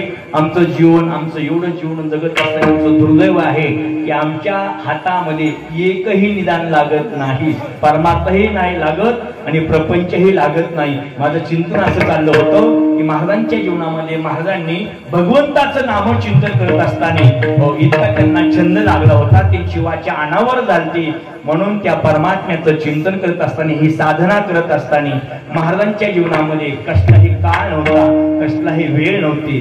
तसं तर काळाचं चिंतन करत असताना आपल्याकडे काही गोष्टीचं चिंतन आपण करतो. अभंगाच्या संबंधाने मी चिंतन करतोय, माझ्याकडे जास्त वेळ नाही, अर्धा तासामध्ये मला चिंतन मांडायचं. नीट ऐका, महाराज म्हणतात, काळ वेळ नाम उच्चारिता नाही. कोणतं चिंतन थांबवतो, इथं चिंतन करतो. कोणता काळ, काळ आणि वेळ म्हटलंय, दोन गोष्टी खूप महत्वाच्या आहेत. काय मत आहे तुमचं? ज्ञानोबाला नेमका कोणता काळ सांगायचा तुमचा? एक बोलू का, सुख काय मिळत नाही, तुमच्यासाठी बोलतो, ज्याला कळेल त्याला. आपल्या जीवनामध्ये जो कालावधी, जो काळ आता उपलब्ध आहे, या काळामध्ये ज्याचं आपण चिंतन करायचंय त्याचं चिंतन न करता आपण महाराज कधी कधी भविष्याचं चिंतन करतो आणि कधी कधी भूतकाळातलं चिंतन करतो. नीट ऐका, आपल्या जीवनामध्ये चालू वर्तमान काळामध्ये जीवन जगत असताना सुख का नाहीये त्याचं पहिलं उत्तर आहे, आम्ही कधी कधी भविष्याचं चिंतन करतो आणि आम्ही कधी कधी भूतकाळाचं चिंतन करतो. काय मत आहे तुमचं? तुम्ही जर चालू वर्तमान काळामध्ये भूतकाळातलं चिंतन करत असाल तर तुम्हाला सुख मिळेल का? याचं उत्तर आहे, नाही मिळणार. तुम्ही चालू वर्तमान काळामध्ये जीवन जगत असताना भविष्याची चिंता करत असाल तर चालू वर्तमान काळामध्ये सुख मिळणार आहे का? मग परमार्थ असू द्या, नसेल तर प्रपंच असू द्या, आपल्या जीवनामध्ये तीन काळ कळले पाहिजे. पण महाराज आमची परिस्थिती अशी, आता आम्ही जीवन जगत असताना भविष्याची चिंता करतो. हे बोलू का, घरामध्ये सुख नाही? घरामध्ये ज्या वस्तू आमच्या जीवनामध्ये आम्हाला प्राप्त झालेल्या आहेत त्या वस्तूचा उपभोग घ्यायचा सोडून आम्ही म्हणतो की नाही नाही आमच्याकडे 4 चाकी गाडी आहे, पण शेजाऱ्याकडे 25 लाखाची आणि माझ्याकडे 15 लाखाची. अरे 15 लाखाची काही कमी का? त्याचा आनंद भोगायचा प्रयत्न कर ना. पण तो म्हणतो नाही नाही शेजाऱ्याकडे 25 लाखाची ना, मग आपणही 25 घेतल्याशिवाय आपल्याला जमणार नाही. आता सुख गाडी नाही म्हणून नाही का, तशी नाही म्हणून नाही, भविष्याचं चिंतन आहे का चालू वर्तमानाचं चिंतन आहे? तुम्हाला दृष्टांत कळला पण काय लक्षात येणार? महाराज म्हणतात, असे जीवनामध्ये कोणता का कालावधी तुमच्या जीवनामध्ये प्राप्त होईना, त्या कालावधीमध्ये तो जो तुमचा काळ आहे ना, तो काळ कसा जावा. माझ्या जीवनातलं मी महाराज उदाहरण सांगतो, मी स्तुती करत नाही. मला धाराशिवला येऊन अण्णा जवळपास 30-31 वर्ष झाले. खरंच सांगतो तुम्हाला, परमार्थामध्ये काळ घालवत असताना कसा घालवावा, आपल्या सप्ताहाला ज्यांचं मार्गदर्शन लाभलं आहे ना, पूज्य आदरणीय पांडुरंग महाराज लोमटे ह्यांचा जसा काळ परमार्थामध्ये चाललाय ना, असा प्रत्येकाचा काळ परमार्थामध्ये जावा. मी रोज बघतो, कीर्तन असो अथवा नसो, गावामध्ये एक सप्ताह चालू आहे ना धाराशिव नगर मध्ये, महाराज तिथं कीर्तन कोणाचंही असू द्या, उपस्थित आहे महाराज. महाराजांची उपस्थिती असते. एकही दिवस, एकही क्षण परमार्थाच्या बाजूला त्यांचा जात नाही. असा काळ महाराज तो कसा जावा? परमात्म्याच्या चिंतनामध्ये जावा. चिंतने सरे तो धन्य धन्य काळ, चिंतने सरे तो धन्य धन्य काळ. काळ सारावा चिंतने, काळ सारावा चिंतने,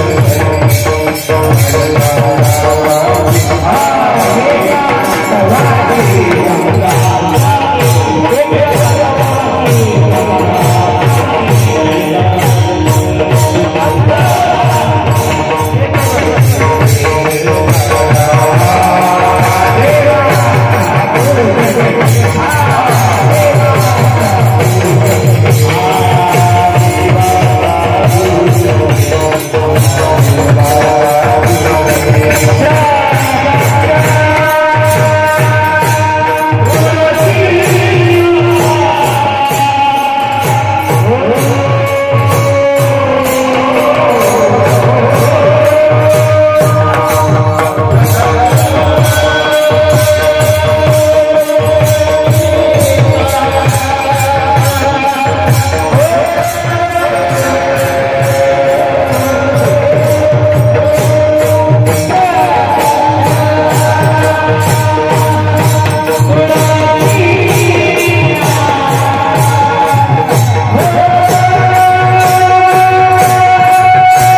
हार निमैंद्रियासी सार नसावे बासर निद्रा बहु भाषण.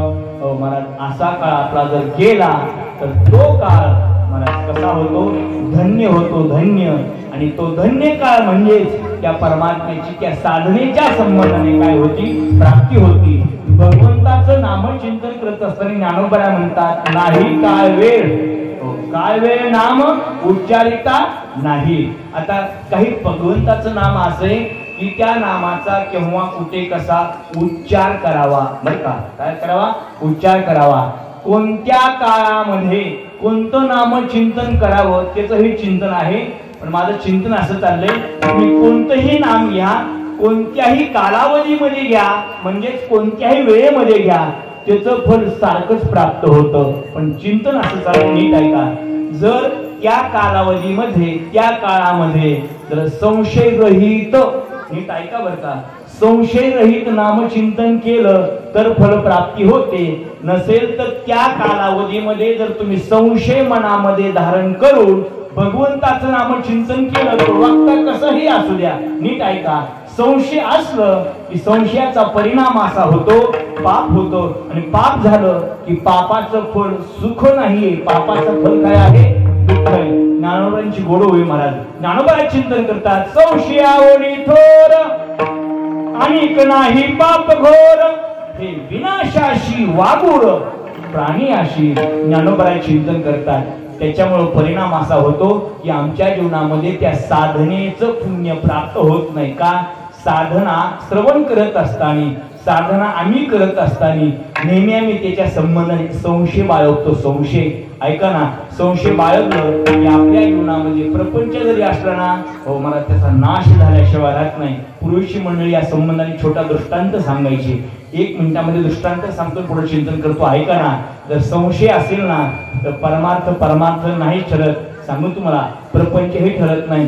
काय मत आहे तुमचं? जर आमच्या जीवनामध्ये लग्न झाल्या घरी पोहोचेपर्यंत पत्नीच्या संबंधाने, पतीच्या अंतःकरणामध्ये संशय निर्माण होतो आणि महाराज पत्नीच्या अंतःकरणामध्ये पतीच्या संबंधाने संशय निर्माण होतो, तो प्रपंच महाराज सुखाचा होईल का? होणार नाही महाराज. मग आमच्या जीवनामध्ये पती पत्नीचं जीवन जगत असताना प्रपंचामध्ये जर दादा संशय निर्माण झाला तर तो प्रपंच ठरत नाही. काय मत आहे तुमचं? काय मत आहे? नवरा बायकोच्या जीवनामध्ये जर संशय असेल तर तो प्रपंच होईल का? होणार नाहीये. एक दिवसाचा प्रसंग आहे. मला गावामध्ये जीवन जगत असताना त्याला असं वाटलं की गावातले सगळेच लोक आपल्याला त्रास देत आहेत. काय करतायत? सगळेच लोक त्रास देत आहेत.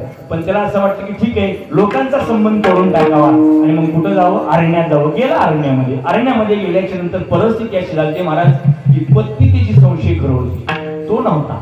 काय म्हटलं मी? तिची पत्नी संशय खरं होती. त्याचं नाव होतं रामा, तिचं नाव होतं रामी.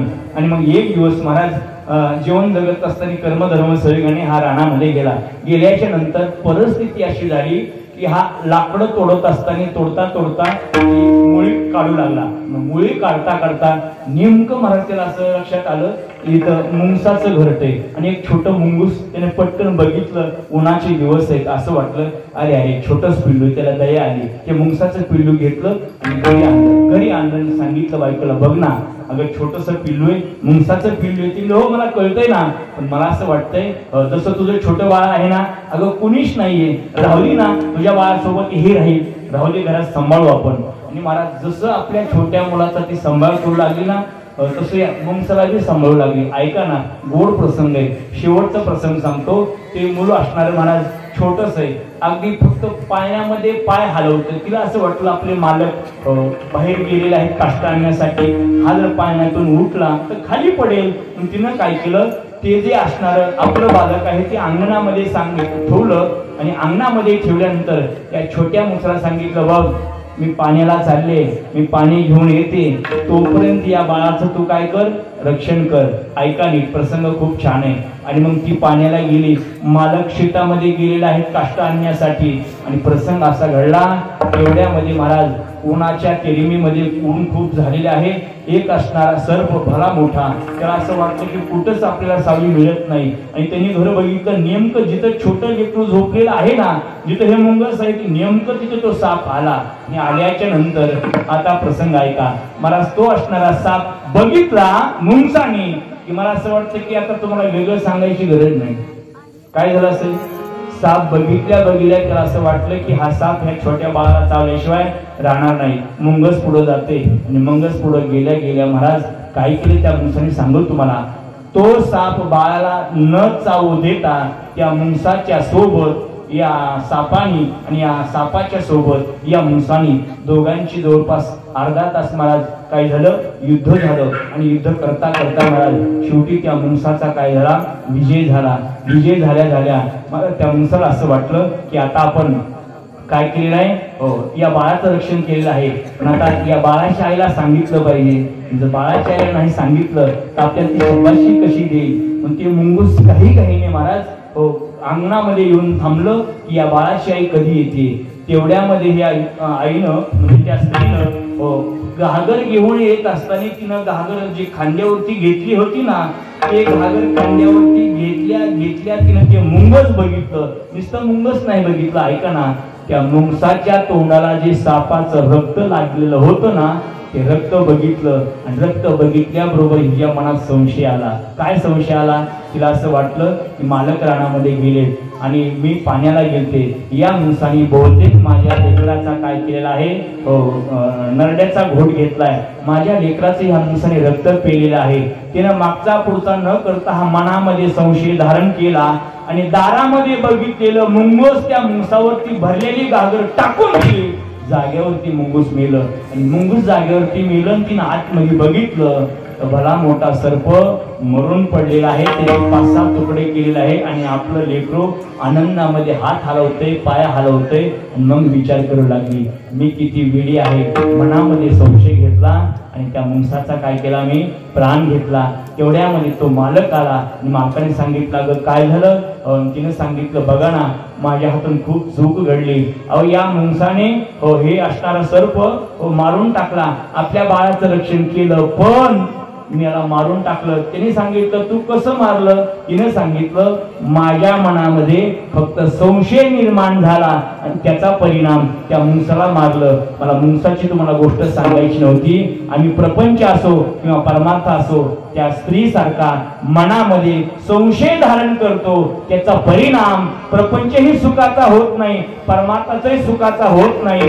भगवंताचं नाम शेवटच्या क्षणापर्यंत घेतलं तर त्याचा काही उपयोग होत नाही, जीवन व्यर्थ होतं. भगवंताचं नामचिंतन करत असताना फक्त नामामध्ये संशय धारण करू नका. तुम्ही कोणतंही नामचिंतन करा.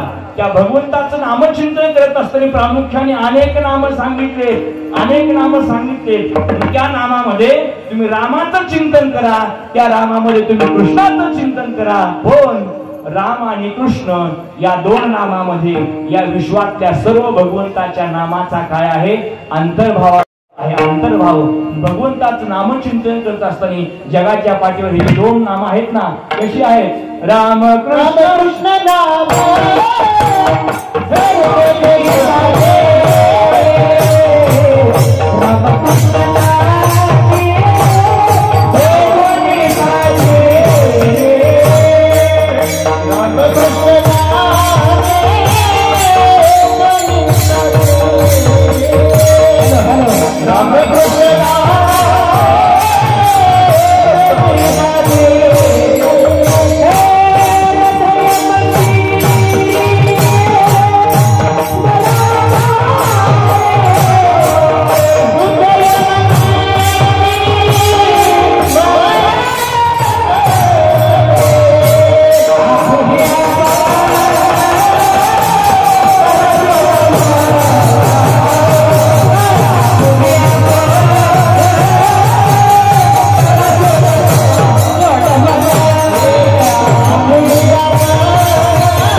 कोणतंही नाम असू दे मला, ते नाम परमात्म्याचं चिंतन केल्यानंतर संतांचे नाम चिंतन करा मला, तुमच्या जीवनामध्ये त्या फलाची प्राप्ती झाल्याशिवाय राहत नाहीये.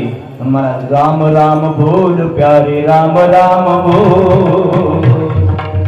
जर तुम्ही भक्ती करायची असेल तर त्या परमात्म्याची भक्ती करा. तुम्हाला तो असणारा भक्त भेटल्याशिवाय राहणार नाही. हनुमानजी को पाना है तो राम राम बोल, राम राम बोल प्यारे राम राम बोल. हनुमान जी को पाना है तो राम राम बोल. हनुमान जी म्हणजे भक्ती करता, ती भक्ती केली दुःख निवृत्त होतं महाराज. हे दुःख बंधन मारुती नंदन.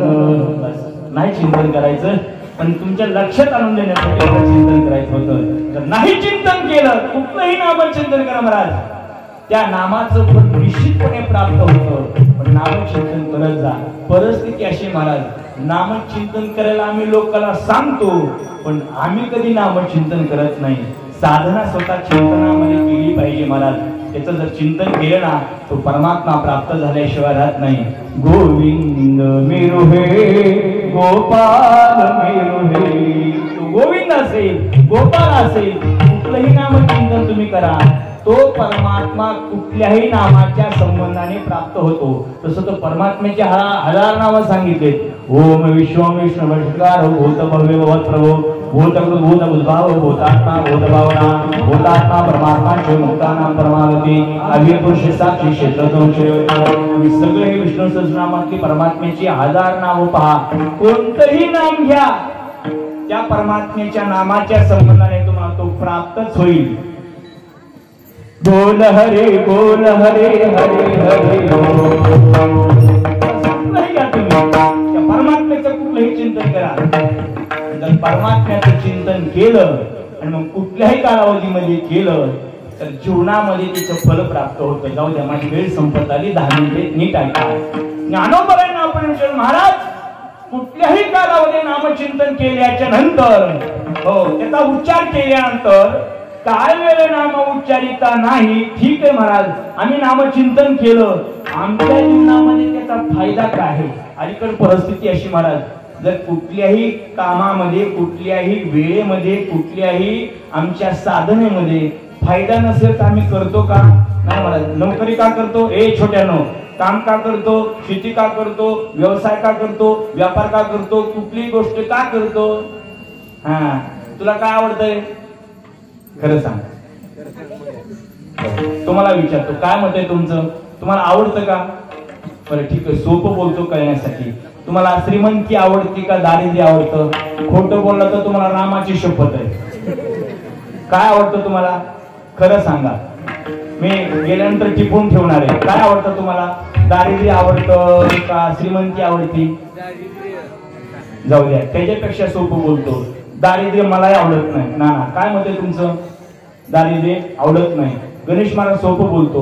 दारिद्र्य आवडत नाही. तो लोक इतकं हुशार आहेत महाराज, दारिद्र्य रेषेखाली आमची सगळ्याची नावं असावीत असं कुणाला आवडतं? काय लोक लबाड राहिले. हो, अरे तुम्हाला असं वाटतं का? हो, तुम्ही श्रीमंत आहे तर तुम्ही दारिद्र्य रेषेखाली तुमचं नाव घातल्यानंतर त्याला कळत नाही. काय मत आहे तुमचं? लोक महाराज परमार्थ आम्हाला समजून सांगतात, महाराज बघा आम्ही एवढं केलं. अरे बाबा, तू दरिद्री नाहीस. जर तू दारिद्री नसताना दारिद्र्य रेषेखाली नाव घातलं ना, पुढल्या जन्मात तुला दारिद्र्य आल्याशिवाय राहणार नाही. विठ्ठल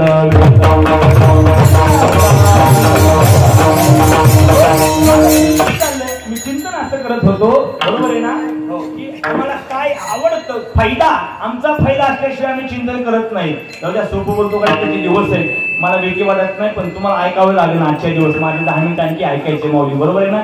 10 मिनिटाच्या पुढे जाणार नाही मी, 11च्या पुढे जाणार नाही, पण तुम्हाला ऐकावं लागेल. काय मत आहे तुमचं? आज आम्ही प्रपंचाची होळी करत असताना, आमच्या जीवनाची होळी करत असताना, तो आमचं आम्हाला कळत नाही, लोकांचं आम्हाला कळत नाही. कळलं तुम्हाला मी काय बोललो ते? आमचं आम्हाला कळत नाही, लोकांचं आम्हाला कळत नाही. लोकांनी चांगलं सांगितलेलं तेही काय कळतं तुम्हाला? काय म्हटलं मी? कुठलंच आपल्याला कळत नाही. मग का जगावं? असं माझं मत आहे. मग जगायचं असेल ना मग जगण्याचं तंत्र कळलं पाहिजे महाराज, जीवनाचं रहस्य कळलं पाहिजे. सांगू तुम्हाला, मोठे जगले हो समाजासाठी जगले. अरे ज्या एका एका महापुरुषांचं तुम्ही चिंतन केलं तर लक्षात येईल. त्या रमाईचं चरित्र वाचा की ज्या रमाईने डॉक्टर बाबासाहेब आंबेडकरांना हे महान पदवी प्राप्त करून घेण्यासाठी आपलं जीवन खर्च केलं. एवढंच नाही महाराज, रानामध्ये काष्ट वेचून गौऱ्या वेचून मुलं जरी मृत्यूच्या अवस्थेला प्राप्त झाले बॅरिस्टर पदवी प्राप्त करून घेण्यासाठी आपल्या जीवनामध्ये त्या मालकाची उंची गाठण्यासाठी काही जीवन खर्च केलं असेल. रमाईचे चरित्र वाचा.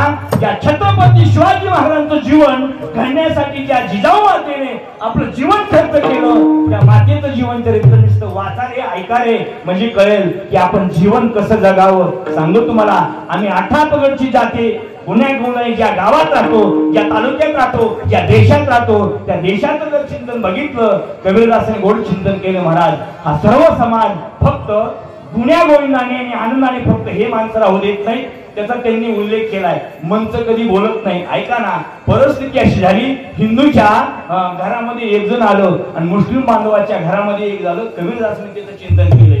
हिंदूचे घर में बम आवे, हिंदू के घर में बम आवे, मुसलमान घर काजी नहीं जाने सो पाली, नहीं जाने सो पाली, नहीं जाने सो पाली, नहीं जाने सो पाली.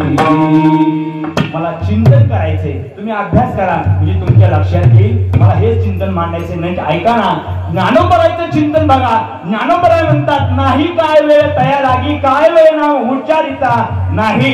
आता इथं चिंतन करायचंय. फायदा काय? चिंतन केल्यानंतर महाराज म्हणतात दोन्ही पक्ष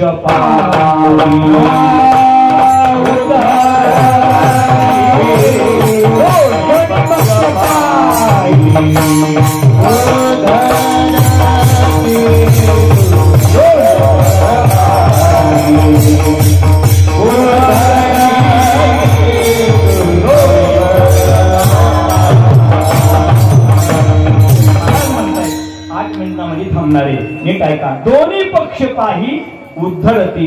हे फल आहे. कुठलं फल आहे? तुम्हाला हरिपाठ माहिती का? ए माझ्या आयांनो, काय म्हणते तुमचा हरिपाठ माहिती का?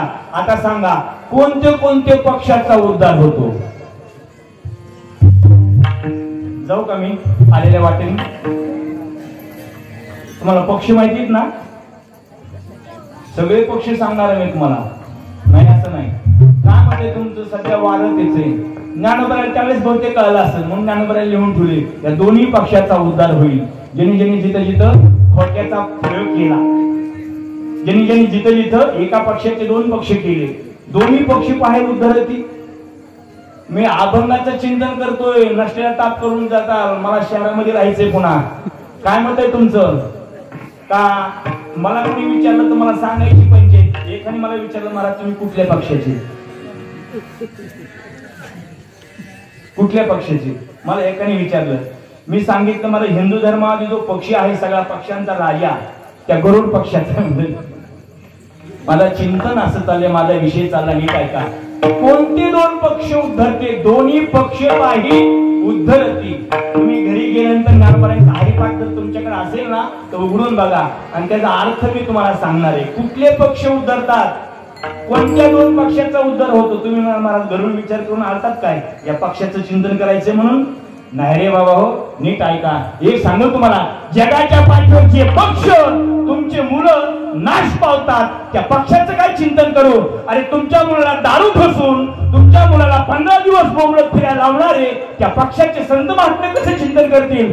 जगाच्या पाठीवर एकही असा पक्ष नाही की तुमच्या मुलाला दारू पाजून तुमच्या प्रपंचावरचं वाटलं करून त्यांचे मतदान करून घेण्यासाठी या पक्षाचं चिंतन ज्ञानोबराय कसे करतील? कोणत्या पक्षाचं चिंतन आहे? काय विचार आहे सांगू तुम्हाला. अरे तुमच्या प्रपंचाचं वाटलं करून जर तुम्ही पक्षाचं काम करत असाल तर धिक्कार आहे तुमच्या जीवनामध्ये. अरे तुम्ही तुमच्या आईला सांभाळत नाही, तुम्ही तुमच्या बापाला सांभाळत नाही, तुमच्या भावाला तुम्ही भाऊ म्हणत नाही. आणि जगाच्या पाठीवर पक्षाचं नाव तुम्ही स्वार्थासाठी चिंतन करता. अरे त्याला माणूस म्हणत नाही. अरे हे जरा तुमच्यापेक्षा बरा. माझं चिंतन असं चाललंय, कोणते पक्ष उतरतात? दोन्ही पक्ष पाही उदरती. अण्णा पुढल्या वर्षी नका कीर्तनाला बोलू, माझा काही व्यवसाय नाही पण माझं चिंतन आहे. अरे तुम्ही गेली 35-40 वर्ष झालं भगवंताच्या अर्थात भक्ताच्या हनुमंतरायाच्या दरबारामध्ये चिंतन करता. मला तुम्हाला विचारायचंय, काय तुमच्या जीवनाचं रहस्य तुम्हाला कळालं? काय जीवन म्हणजे पाणी का? अरे जीवन म्हणजे नुसतं खाऊन पिऊन आयुष्य करून आपलं जीवन संपायचं म्हणजे जीवन का? अरे जीवनामध्ये काहीतरी असं कर्तृत्व करा. बाबासाहेब आंबेडकर सारखं नाव लौकिक करा, छत्रपती शिवरायांसारखं नाव लौकिक करा, ते जिजाईसारखं नाव लौकिक करा, तुकोबारायांचं नाव लौकिक करा, ज्ञानोबारायांसारखी भक्ती करा, निळोबारायांसारखं चिंतन करा की ज्या निळोबारायांच्या भक्तीच्या पोटी अरे भगवान परमात्मा समोर आला. त्यांनी सांगितलं, अरे देवा नाही तुला ओळखीत नाहीये, आम्ही ओळखीत तो फक्त माझ्या सद्गुरूंना तुकोबारायांना ओळखीतो. अशी भक्ती करा, हे खरं जीवनाचं रहस्य. माझी वेळ संपली झाला हो. माझं चिंतन असं चाललंय, दोन्ही पक्ष पाही उदरती. कोणते पक्ष? कोणते पक्ष? जाऊ द्या, आता लांबवत नाही, कधीतरी सांगेल विस्तारा नाही, पण 2 वाक्यात सांगतो ऐका. एक पक्ष आहे कृष्ण पक्ष आणि दुसरा आहे माझ्या आहे हो. पौर्णिमा कधी येते? अमावस्या झाली हो का? अमावस्या पौर्णिमा एकत्र येते? अरे राम राम राम. बरं जाऊ द्या. अमावस्या वैद्य पक्षात असते का शुद्ध पक्षात असते? जाऊ द्या, तुम्ही जातो माऊली, माझी वेळ झाली. काय दुर्दैव आहे आमची, काय परिस्थिती मला सांगू तुम्हाला. वारकाच्या मिशा, पाटलाच्या मिशा, काय तुमच्याकडे मन कशी? पाटलाच्या मिशन वारकाच्या ताब्यात, तशी आमची परिस्थिती. आमचं जीवन आणि जगाच्या ताब्यामध्ये. जाऊ द्या, माझा विषय असा, तुमचं जीवन तुम्हाला जगता येत नाही, स्वतंत्रता तुमच्या जीवनात नसेल तर जीवनाला काही अर्थ नाही. माझा विषय असा चाललेला आहे, कोणते पक्ष? त्या शुक्र पक्षात किंवा वैद्य पक्षात आपल्याकडे पद्धत आहे महाराज. ज्या भगवंताने अवतार धारण केला, ज्या संतांनी अवतार धारण केला, सांगू तुम्हाला ते 2 पक्ष कोणते आहेत सांगू तुम्हाला. एक आहे पित्याचा पक्ष आणि दुसरा आहे मातेचा पक्ष. नीट ऐका ना, जर भक्त असेल ना, नीट ऐका, मी प्रपंचातलं उदाहरण देईल ना, माझी वेळ संपली. जर भक्त असेल तर तो भक्त या दोन्ही पक्षाचा उद्धार केल्याशिवाय राहत नाही. जर आपल्या कुळामध्ये भक्त झाला तर तो आईच्या कुळाचा उद्धार करतो एक पक्ष, आणि तो बापाच्या कुळाचा उद्धार करतो हा दुसरा पक्ष. आलं का तुम्हाला? दोन्ही पक्ष पाही. आलं का लक्षात? जर तुम्हाला नाही कळलं तर मी इथंच आहे, मला कधी विचारत. माझा विषय असा ठरलाय, भक्त झाला. एक सांगू का तुम्हाला, हजारो जन्म गेले तरी गावामध्ये कीर्तनकार होत नाही ना. गावामध्ये भक्त होऊ शकत नाही. सांगू तुम्हाला, हजारो वर्ष गेले, याच्यानंतर 700 वर्ष गेले तरी काकासारखा महात्मा धाराशिव जिल्ह्यामध्ये झाला नाही. काय मत आहे तुमचं? ऐकताय का तुम्ही? ऐका, काकासारखा महात्मा गेली 750-800 वर्षापूर्वी झाला. 800 वर्ष होऊन गेले तरी धाराशिव जिल्ह्यामध्ये आणखी कोणी भक्ती करणारा माईचा लाल जन्माला आला नाही. त्याचा अर्थ असा आहे की आणखी तसा पक्ष उदयाला आलेला नाहीये. आणि पक्षी उदयाला आला की मग महात्मा जन्माला आल्याशिवाय राहत नाही. माझं चिंतन चाललंय, जर भक्त जीवना जन्मामध्ये आला तर तो भक्त आईच्या कुळाचा उद्धार करतो आणि बापाच्या कुळाचा उद्धार करतो. आईचा असणारा कुळ म्हणजे एक पक्ष, बापाचा असणारा कुळ म्हणजे दुसरा पक्ष. त्या दोन्ही कुळाचा उद्धार करतो. नीट ऐका, आणखी सांगू तुम्हाला माझ्या आईनो, जर कन्या जर सुंदर जन्माला आली ना, हो चैतन्यमय जीवन आली ना, तर ती कन्या दोन्ही कुळाचा उद्धार करते. किती त्रास असू दे ना, अरे माप घेतो तो असणारा पती, एवढा पती त्रास देतो रे. ऐका ना, अरे तो पती इतका त्रास देतो की 24 तास पिल्याशिवाय राहत नाही, पितोच पितो. बायकोच्या गळ्यामध्ये मंगळसूत्राचा मणी सुद्धा ठेवत नाही. तरी पण ती कन्या महाराज आईला म्हणते, आई खरं सांगू तुला, अगं माझ्या जीवनामध्ये खूप त्रास आहे ना, पण मी तुला त्रास सांगणार नाही. मी जर नाही नांदले ना आई, मी जर नाही नांदले ना आई, तर लोक म्हणतील बघा ना, हो अमुक अमुक असणाऱ्या माणसाची मुलगी, अमुक असणाऱ्या स्त्रीची मुलगी नांदत नाहीये. मी नाही नांदली तर माझं इकडलंही कुळ बदनाम होईल, माझं तिकडचंही कुळ बदनाम होईल. पण आई सांगू तुला, अगं नवऱ्याच्या घरी किती त्रास असू दे ग, सासऱ्यामध्ये किती त्रास असू दे, ती सासरची मुलगी माहेरात कधी सुंदर दिसत नाही. ती सासरची मुलगी किती त्रास असू द्या, सासर मुली राहिल्याच्या नंतरच ती दोन्ही कुळाचा उद्धार करू शकते. आईच्या कुळाचा उद्धार करते, बापाच्या कुळाचा उद्धार करते. म्हणजे प्रत्येकाच्या घरामध्ये जन्माला आली पाहिजे महाराज. काय दुर्दैव रे या हिंदुस्थानाचं. आज महाराज मुलांची लग्न होत नाही. 40-40 वर्ष झाली मुलांची प्रत्येक गावामध्ये. सर झाला नाही. 50-50 मुलं काही काही गावामध्ये की आता त्यांना मुली मिळणार. याचं फक्त एकमेव कारण आहे, आमच्या जीवनामध्ये एवढं आम्ही पाप केलं, एवढे त्या स्त्रीची हत्या केली, तिला जीव सुद्धा बघू दिलं नाही. त्याचा परिणाम आहे. जाऊ द्या, माझा विषय असा चाललेला आहे की जी स्त्री नांदून दाखवते ती स्त्री दोन्ही कुळाचा उद्धार करते. आणि मला संतांचं चिंतन करत असताना संतांनी चिंतन असं केले आहे, नारी नारी काही सामान्य नारी नाहीये. नारीचं चिंतन करत होते संतांनी चिंतन केले, अरे नारी नारी क्या कहते हो, नारी है रतन की खान, जिस नारी से पैदा हुए शुक भगवान हनुमान, असं चिंतन केले. त्या नारीच्या बाबतीमध्ये तीच नारी या दोन्ही कुळाचा उद्धार करते. आईच्या कुळाचा उद्धार करते आणि महाराज बापाच्याही कुळाचा उद्धार करते. महाराज म्हणतात दोन्ही पक्ष पाही उद्धरती. आणखी सोपं बोलतो, सोपं म्हणजे तुमच्या लक्षात येईल. दोन कुळ कोणते, एक सांगणारा महाराज हे एक कुळ आणि ऐकणारे भाविक हे एक कुळ. ऐकणाराचाही उद्धार होतो आणि सांगणाराचाही उद्धार होतो. दोन्ही पक्ष पाही उद्धरती विढोबार.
हरिमुखे म्हणा, हरिमुखे म्हणा, याची गणना कोण करी. रामकृष्ण नाम सर्व दोष हरण, जीवा तारण हरिक. हरि नाम सार युवाया नामाची, उपमा त्या दैवाची कोणवाणी. ज्ञानदेवा सांग झाला हरे पाठ, पूर्वजा वैकुंठ मार्ग सोपा. हरिमुखे म्हणा, हरिमुखे म्हणा, पुण्याची गणना कोण करी. 11 वाजून 2 मिनिटं झाले. 2 मिनिटं अतिक्रमण केले, पण 3 चरण आले. 3च मिनिटामध्ये भाव सांगतो आणि संपवतो. महाराजांचा गोड अभंग विस्तार करत नाही. महाराज म्हणतात दोन्ही पक्ष पाहे उद्धरती. आणि मग या पक्षाचा उद्धार केल्याच्या नंतर आणखी काय आहे नामाचं चिंतन. महाराज म्हणतात रामकृष्ण नाम सर्व दोष हरण. ऐका ना, तुमच्या जीवनामध्ये किती दोष असू द्या, कितीही दोषी असणारा तो मनुष्य असू द्या, नामचिंतन केलं की तुमचे दोष काय होतात, निवृत्त होतात. दोषा झाली घे घे मारी, पळती भरणे दिशाचारी, असं चिंतन केलंय, एकही दोष राहत नाही. नाम घेतलं की दोष निवृत्त होतो. महाराज म्हणतात की दोषाची निवृत्ती होते. रामकृष्णाम सर्व दोष हरण. आणि मग काय होतं परिणाम, जडजीवा रामकृष्णाम सर्व दोष हरण. पुढं जडजीवा कारण हरी. जड या जीवाचा उद्धार करण्यासाठी जे परमात्म्याचं नाम हरी आहे तेच फक्त कारण आहे, म्हणून त्याचं नामचिंतन करा. महाराज म्हणतात पण ते नामचिंतन करत असताना ही जी वाणी ना, हरी उच्चारणे मंत्रपै आलाध फळे भूत बाधा घेणे तिथे. एवढंच नाही, तुमच्या जीवनामध्ये ही जी असणारी वाचा आहे, ही वाचा तिचं नामचिंतन घेतलं पाहिजे. तिला तुम्ही सवय लागली पाहिजे. तुम्ही तिला महाराज म्हटलं पाहिजे घे बाई घे घे माझे वाचे, गोड नाम विठोबाचे, घे घे माझे वाचे. या वाचेला तुम्ही काय केलं पाहिजे, चिंतन करायला लावलं पाहिजे. म्हणजे या वाचेने चिंतन केलं ना, परिणाम काय होईल, आणि जो चिंतन करतो त्याचा उद्धार होईल, याच्यात काही नवल नाही. पण महाराज म्हणतात त्याच्या जीवनामध्ये त्याचे जे पूर्वज आहेत त्या पूर्वजांचाही उद्धार झाल्याशिवाय राहत नाही. महाराज म्हणतात ज्ञानदेवा सांग झाला हरिपाठ. आणि मग त्याच्या जीवनामध्ये पूर्वजा वैकुंठ वैकुंठा वैकुंठाला जाण्यासाठी जो मार्ग आहे ना तो सोपा होतो. तुकाराम तुकाराम तुकाराम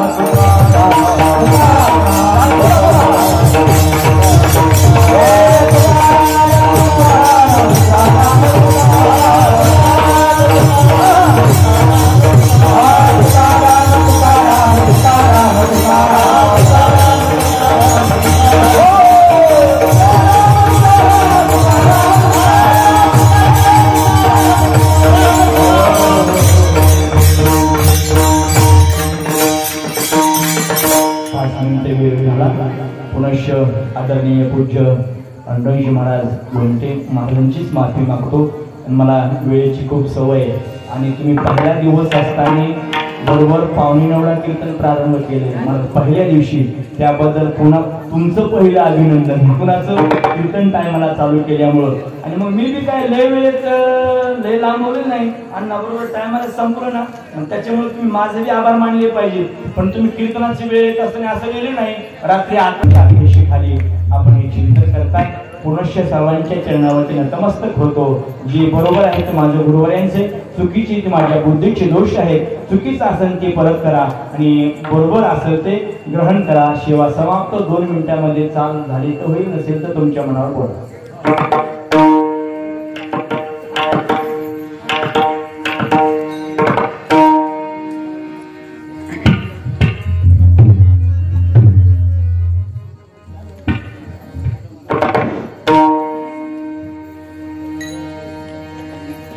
ज्ञानदेव सांगा धनारी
देव